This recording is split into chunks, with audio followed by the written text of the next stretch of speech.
introduction here, right guys?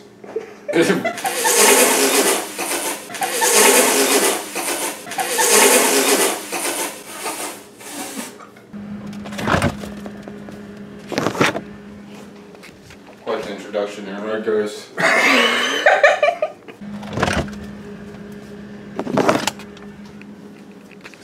Quite the introduction here, right guys? I'm done with the retakes. This is it. In this video I'm going to be discussing 5 glitches that made the developers rage. And by developers I'm talking about Bungie and Activision.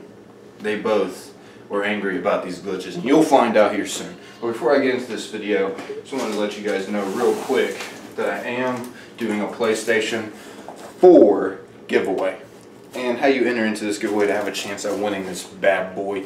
All you gotta do is simply leave a like on my videos to show some support, of course. Subscribe if you haven't. Feel free to join.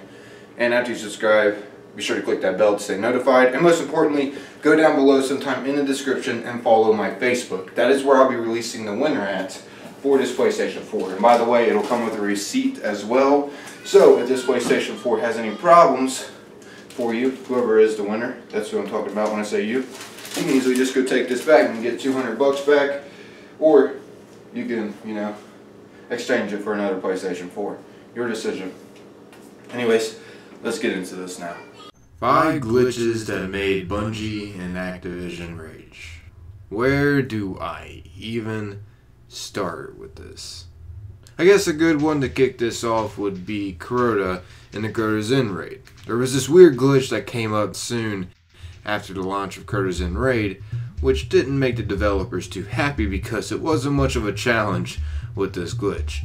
And believe me, a lot of the community took advantage of this. You could perform a glitch to get Crota down on his knees forever. He would be permanently doomed there on his knees, and you can't attack him as much as you would want, and he would not get back up. It was called back in the day Dirty Crota on his knees glitch, but everyone would just call it DCOHKG for short, or the Crota Glitch. In case you were wondering how this was performed, all you had to do was first get Crota's shield down, then have the person who was party leader of the game go to dashboard to quit out of Destiny. Then that person would rejoin and Crota would be on his knees forever.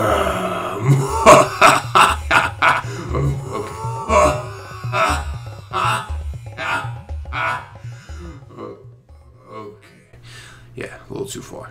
Second one I would have to say would be glitching into the Seraphim vault. This was before the Dark Below DLC, so we got to get a sneak peek of the DLC area. The developers definitely didn't think too fondly of that, but it was an awesome glitch back in the day. Honestly made me more excited for the DLC to come out, but that was not the same for a lot of the community, which is why I know the developers were upset. Don't get me wrong, I see where the hate is coming from, but just thought about how most businesses are in it for the money outcomes anyway, so I wasn't all that surprised.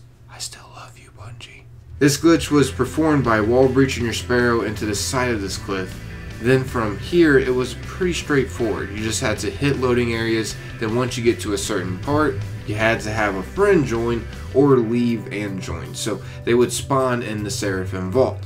Then all you had to do was leave and rejoin, and you'll be there too.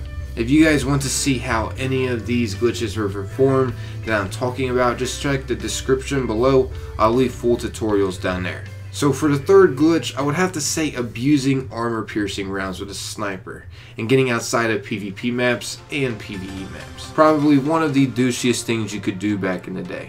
Not really so much for PvE maps though, because you know those are NPCs, but PvP maps, yes, definitely a solid 10 out of 10 douche move. I'm not going to really specify on what PvP map. Glitching out of any and doing this armor-piercing round trick, which by the way could only be done with a sniper, was cheap.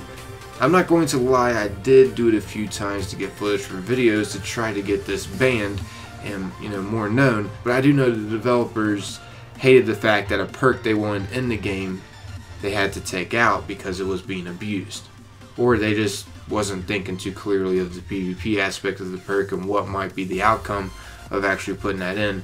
Either way, it still sucks that the community it was gone because it was pretty useful. For the fourth glitch would have to be glitching into another part of the Dark Below DLC.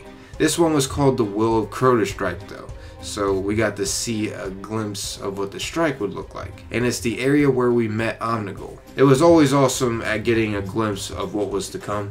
It didn't make the developers, Bungie and Activision, too happy though, because a large portion of the community was upset that the DLC was already in the game.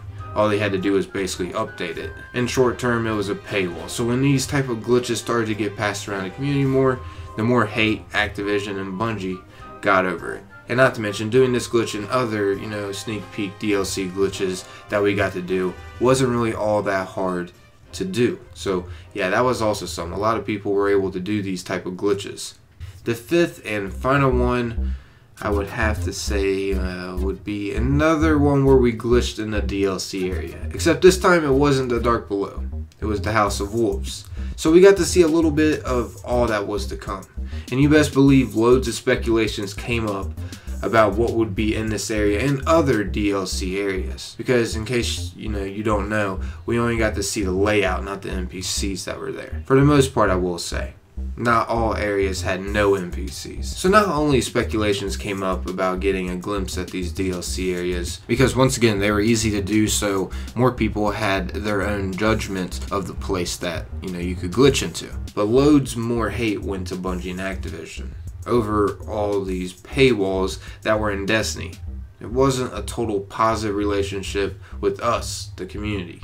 But it still helped grow their business, which allows them to put more money into their products. Fingers are crossed anyways that they use it to further improve Destiny and other games instead of them just taking the majority for themselves. I guess we'll soon find out when we get to play Destiny 2 more. And for the people from the future who have already played Destiny 2, well, I hope it's good. And what was pretty cool about doing this glitch back in the day is that Tanik's lift worked, so we were able to go up in the ship as well and get a preview of what the ship looked like. This was once again before that strike even existed. And also, not to mention, we didn't even know about Tanik's at the time. It was definitely pretty sweet, I'm not gonna lie. But yeah, that's about wrapping up this video, everybody. Hopefully you enjoyed this. I am going to be making more videos similar to this, such as like maybe 5 glitches that gave us unlimited super, or 5 of the best glitches to ever exist. I'm not exactly sure what I'm going to title other ones. If you have an idea for me to categorize some glitches, then feel free to share them down below in the comments. Until next time, good luck everybody with the PlayStation 4 giveaway. Peace.